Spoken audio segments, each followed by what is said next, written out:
Hello, my name is Lynn Jerome, and my case study is Zappos, taking steps towards maximizing stakeholder satisfaction. Some background information on Zappos. Zappos is an online shoe and clothing retailer based in Las Vegas, Nevada, in the United States, founded in 1999 by a gentleman by the name of Nick Sherman. And pretty much the site came about as one day Nick was out in San Francisco shopping for shoes all day and couldn't find anything. So he came back home, had this idea, and he said, you know what? I'm going to start a shoe website that offers the best selection and the best service.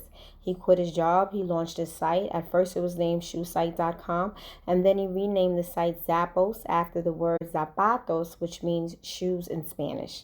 In July 2009, Amazon bought Zappos for $1.2 billion and agreed to let Zappos operate independently. And as a result, Zappos was able to keep its unique culture and its core values. Speaking of its core values, Zappos is a brand about happiness. Their number one value is to make sure every stakeholder, the customer, employees, and even vendors are happy with the company. This unique way they have of focusing business on customer service and employee loyalty is what they believe helps the company in achieving its success. Zappos' business mind is people who receive great customer service are more than likely to come back and get that service again. This frame of mind is how Zappos' business structure was designed and created. Within its creation, I was able to find two issues that were directly related to this case. The first one comes from our textbooks, and it asks, does Zappos effectively focus on stakeholder happiness, and how does this approach affect the ethical culture? The answer, yes.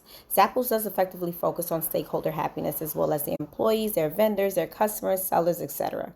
For the employees, they implemented straightforward, low-cost office amenities to create a happier, more positive work environment, such as relaxed dress codes, team-building activities, an office library, food and drink discounts, relaxation areas, and just a place for them to pretty much be themselves. As far as their clients are concerned, they're dedicated to making sure that every client is content with their day-to-day purchases. They've gone as far as doing 365-day return policies.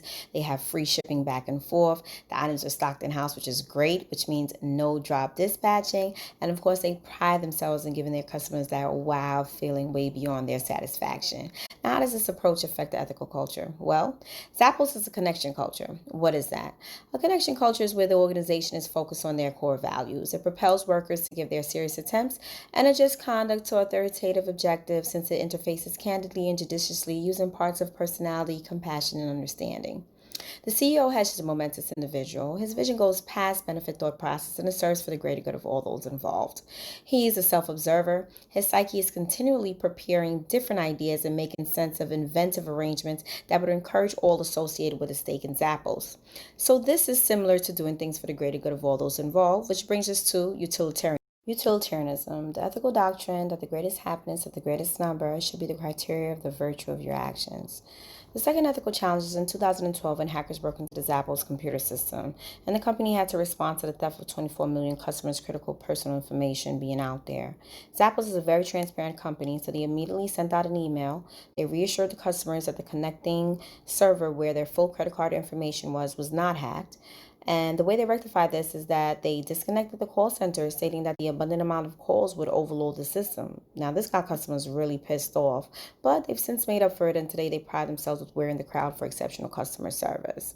So if we look at a utilitarianism approach, the first issue we can say that the company is ethical. When faced with a decision, a utilitarian would consider the available options and ask themselves, how many people would benefit and how many people would suffer from it? So by treating its employees and stakeholders in such a way that they are overly satisfied beyond expectations, leads to the greater good of all those involved. With the hacking of personal information, the company's approach was unethical. Although they were transparent about the incident, cutting off the line of communication to the call center at such a critical and sensitive time was not the best option. If we look back at the utilitarian theory, this was not for the greater good of all those involved, which makes this decision an unethical one.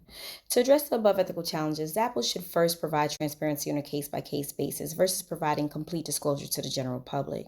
Managing consumer data in today's technology is extremely viable, with organizations such as Target and Yahoo and others hacked and relevant information disclosed to wrongdoers every day. It's imperative that the organization handles the situation with empathy and aggressiveness.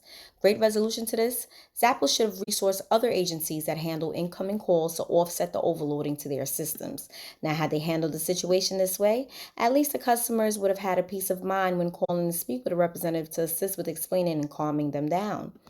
Thank you so much. That completes my presentation. Professor Haller, it's been a pleasure. Thank you.